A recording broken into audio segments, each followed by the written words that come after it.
Hey everybody, and welcome to this new video where I'll be looking at these new starter boxes for Star Wars Legion by Atomic Mass Games. Asmodee very kindly sent these to me to look at, and as a newcomer to the game, I thought it would be a great reason to share why I've chosen now to dive into this impressive Star Wars of the tabletop wargaming scene. I'll be taking a brief look at the box set's contents themselves before checking out the minis and of course getting some paint onto them, just to see how fast we can get a decent looking force right onto the tabletop. I'll pop some timestamps into the video description if you want to dive straight into those painting tutorials, which I will be aiming at newcomers, and we're just going to see how quickly we can get a force painted up and tabletop ready. Legion's always been one of those games that has always had me teetering on the edge, but never quite making that jump, so to speak, and that is until now, of course. When I discovered that AMG were taking over the running of things a couple of years ago, I started to pay it far more attention, as I was already a fan of Marvel Crisis Protocol and Star Wars Shatterpoint. With the announcement of these new boxes that literally contained a 600-point recon army force, the balance was finally tipped. Each box covers one of the four factions: Galactic Republic, Separatist Alliance, Galactic Empire and Rebel Alliance, and provides everything a new player needs to get started with the game. Gone are the days of needing a core set box, as well as all of the rules, dice, tokens, cards, range and movement tools are in here too, not to mention the miniatures. Speaking of the miniatures, let's look at some of them both on the sprues and fully assembled. There are new sculpts for the iconic character commanders, and AMG have brought the hard plastic detail that I love from NCP and Shatterpoint to the troopers, as well as the rest.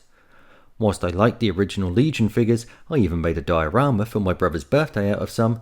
These new sculpts are a proper level up in my eyes, and a big reason for me finally taking the plunge. I think that's enough of me talking about the box's contents though. How about we get some paint on the actual figures themselves? I'll be painting up some of the crisp new Stormtrooper figures from the Galactic Empire starter box. There'll be a couple of separate approaches to getting these figures quickly to the table, and you can decide which method you feel confident enough to tackle and choose to stop at any such point. You'll need a few basic items for assembly, such as some clippers for removing the pieces cleanly from the sprue, a craft knife to help clean them up and remove any mould lines, and some thin plastic cement, and I like to use this one by Tamir. Assembly is simple enough with the most minimal of cleanup due to that nice hard plastic that I mentioned earlier. You want to be pretty sparing with the glue as well, just to make sure you don't get any runoff onto the figure to actually melt some of those lovely details. It's a good idea to use super glue to fix them to the actual base though, as the plastic is made of a different material to that of the actual figures. And yes, you can see a brace on my hand, as I very stupidly broke my knuckle just as I started filming this video. So, once the assembly is completed, the next thing we have to do is to start priming the figures. Now, my personal preference is to do what I call a zenithal prime, but you completely do not have to do that. That is, like I say, it's just something that I like to do. It gives me a map of the lights and shadows upon the actual figure. You can totally get away with using just like a rattle can, and I'd recommend a pure white or something like a very light grey. That will work really, really well in the techniques I'm about to show you. Anyway, let's dive over to the airbrush, which I use for my own convenience, and I'll show you what I mean. So I'm starting off by laying down a pure black, which probably makes zero sense when you're talking about that lovely white armour that the Stormtroopers wear. But it does give me a perfect contrast between lights and shadows when I build up that zenithal prime, which I mentioned before. If you are going to follow along and do a zenithal prime though, the next stage is to do a light to medium grey from about a 45-degree angle directly around the whole figure. And this can be done in a pure white directly from above the figure. And you can, as I say, do it completely in just white with a rattle can. That'll be especially useful for the very first way I'm going to show you. But the zenithal prime does really come into its effect with the final method I'll show. So once all the miniatures have been primed up, you should have them looking something like this. Now I've shown you an example on the right hand side of that zenithal prime that I was talking about. But on the left, that is just a pure white prime. And that is going to be the figure that we're going to start off with. I'm going to be doing a purely simple, very, very basic tabletop standard paint job to begin with. And then we're going to up the level a little bit. And then once more with a little bit more nuance and environmental colorings to the figure. So let's jump over the table and start getting some paint onto these.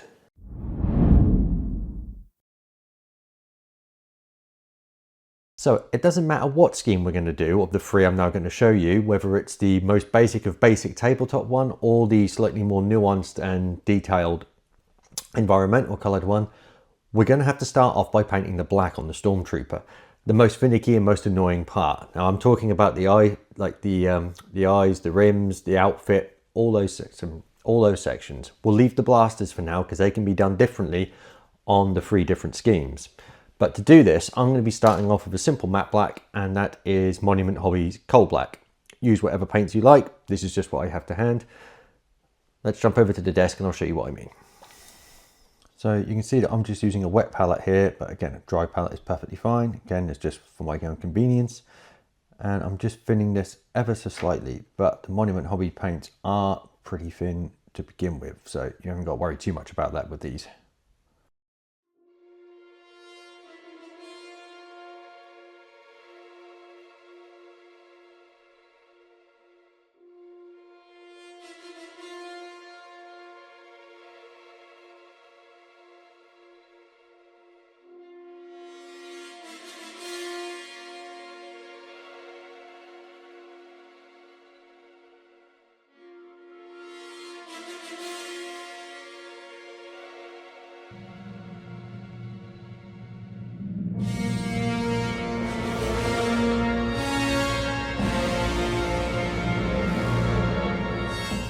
Switching to warm grey for the helmet panels.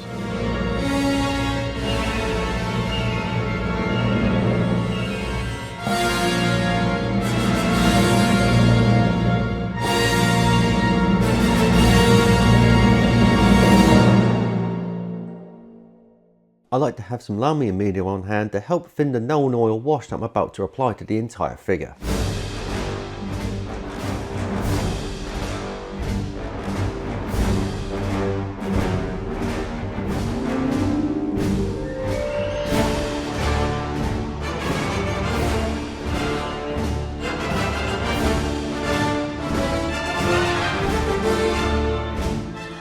I rather stupidly forgot to paint the blaster, so I'll be doing that now using Monument Hobbies Dark Silver.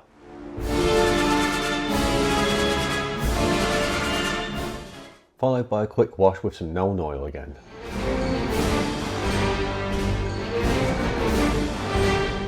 When that wash is completely dried, we'll then re-highlight all the panels back up using just pure white.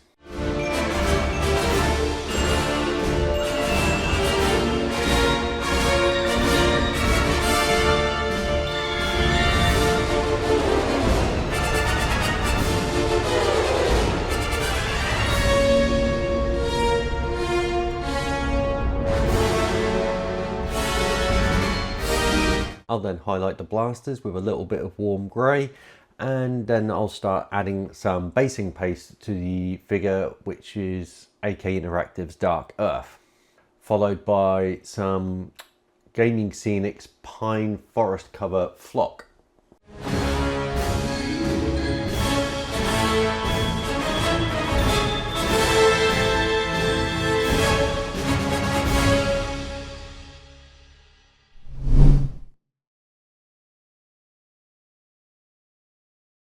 So, our first approach went well. Our second approach is going to give us a much smoother result overall than the original one does. It's simpler to do and easy to transpose in a much faster fashion across your entire squad. So therefore will be very, very good when it comes to actually doing some like unit painting and legion painting. It's a bit more of a heavy, what we would call like an heavy metal style paint job, which anyone who follows Games Workshop will be very used to that. But it's an approach which can yield very nice results very, very easily in quite a clean and simple fashion. And it's easily adjusted with any weathering and basing materials that you want to add to it as well. Let's jump back over to the desk and have a look.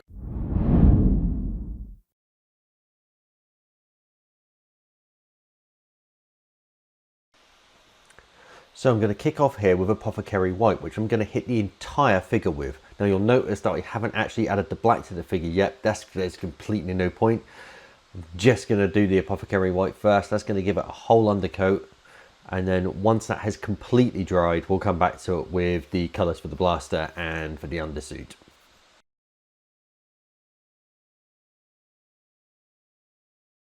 I'm glazing the colours back up exactly as we did before, except this time I'm using a bright warm grey by Monument Hobbies.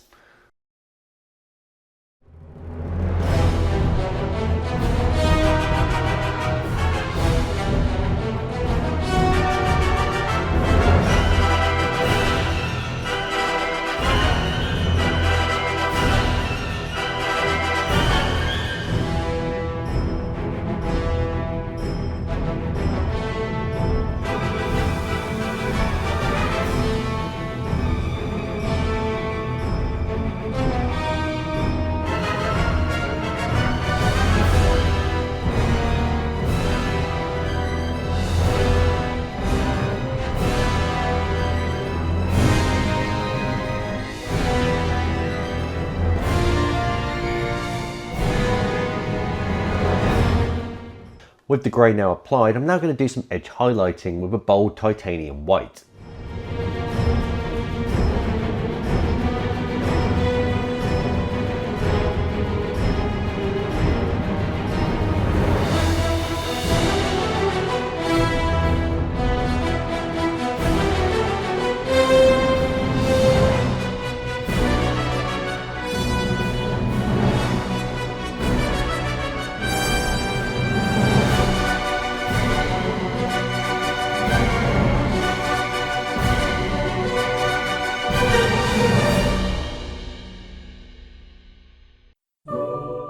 I then painted all the black areas up exactly as we did on the previous figure.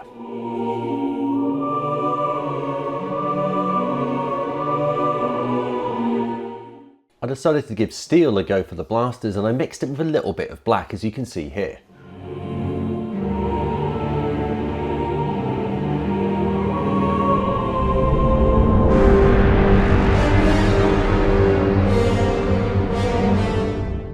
As well as giving the highlights a going over and pushing them up a bit further.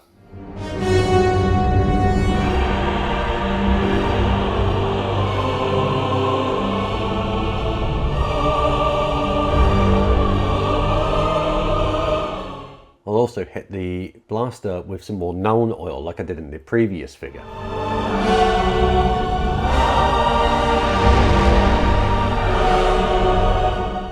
I'm then going to base them up exactly as I did on the previous figure, and I'm going to add some dark browns and dark greys with a sponge in order to create some nice weathering all over it. Finally adding some grass tufts, which I'll be strengthening the bond with by dipping in a little bit of PVA.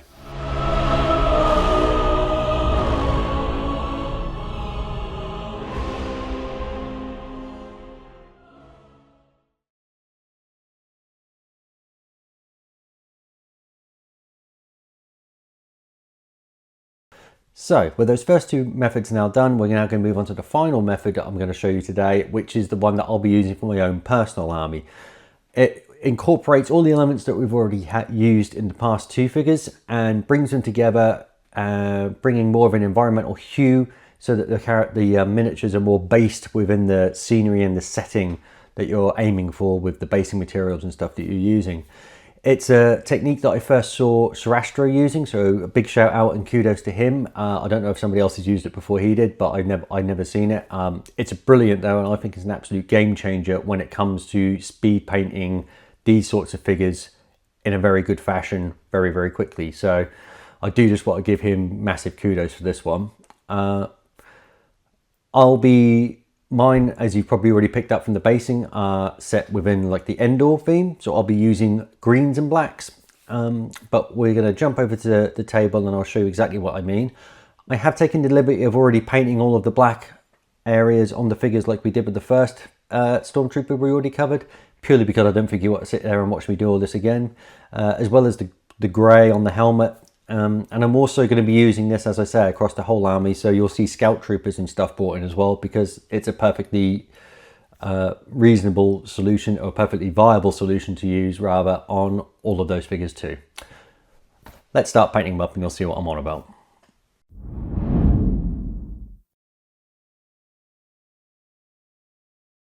So the first job I'm going to do is I'm going to paint up all of the little slits on the sides of their helmets, and they're actually a dark blue when you look closely at the pictures, so that's what I'm using here.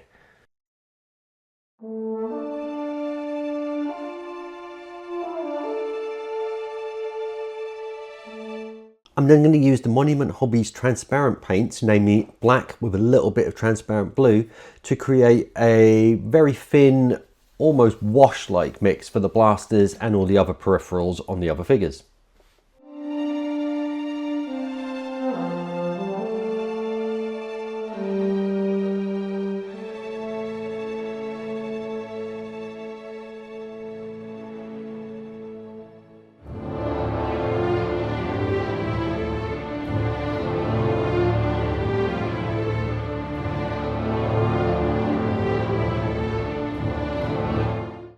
I'll throw a few colours onto the tactical rocks and pieces of wood that are on some of the bases, and then I'll do some dry brushing quickly to bring up some of those highlights.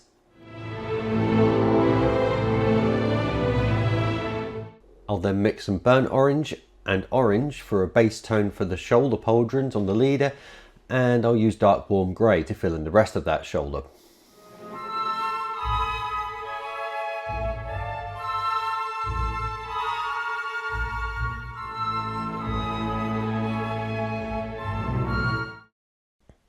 So I'm now going to mix the glaze for the miniature to the environmental hue. So it's going to be 1 part transparent green to 2 parts transparent black. And I'm then going to fill the rest of the well up with the glaze and wash medium you can now see on screen.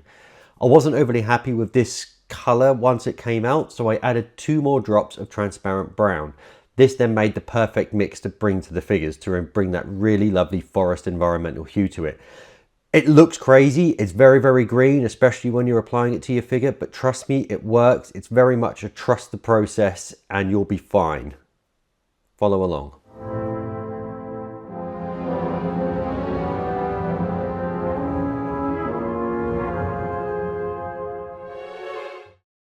So what you can see me doing here is I am literally coming in 1 appendage at a time, starting with the right leg, and I'll apply the wash completely all over that leg. I'll then quickly rinse off my brush, and then I'll start bringing that back and wicking away the wash and the paint from the areas that I want to remain brighter.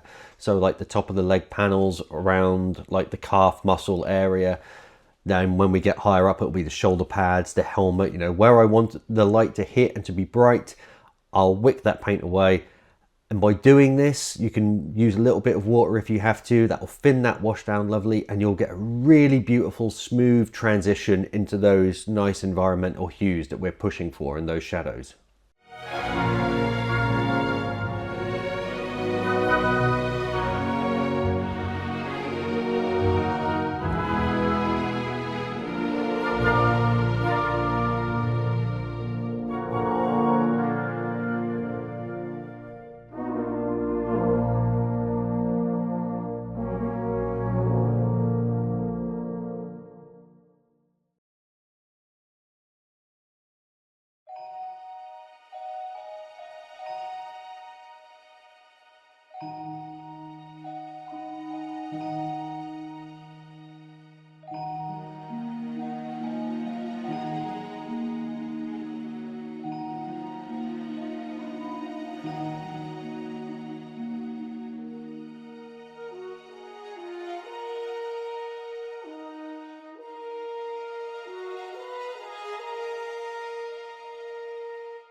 When that glaze is completely dried, I'll then come back and start highlighting up the leader's pauldron by just increasing the amount of orange in the original mix.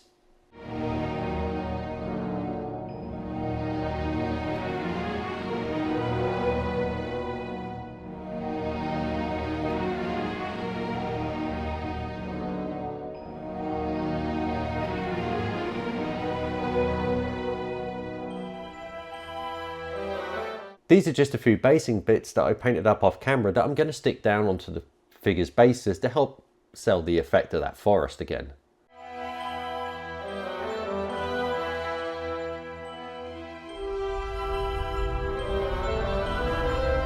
I might weather some of them up like I did previously, and then I'll add the basing just as I did before, although I'm going to add a few extra embellishments to these, which I'll show you in a moment.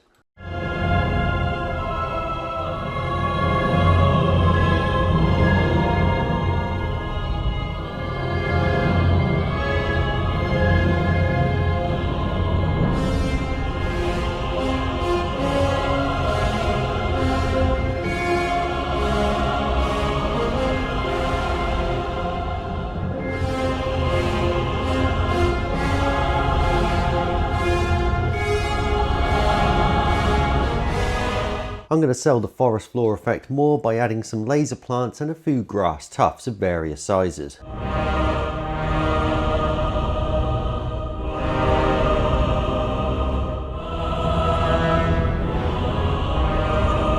I'm going to finish things off by adding some dark grey blue to some bright neutral grey to highlight the blasters and the peripherals, and use a little bit of pure white to add some specular highlights to the armour.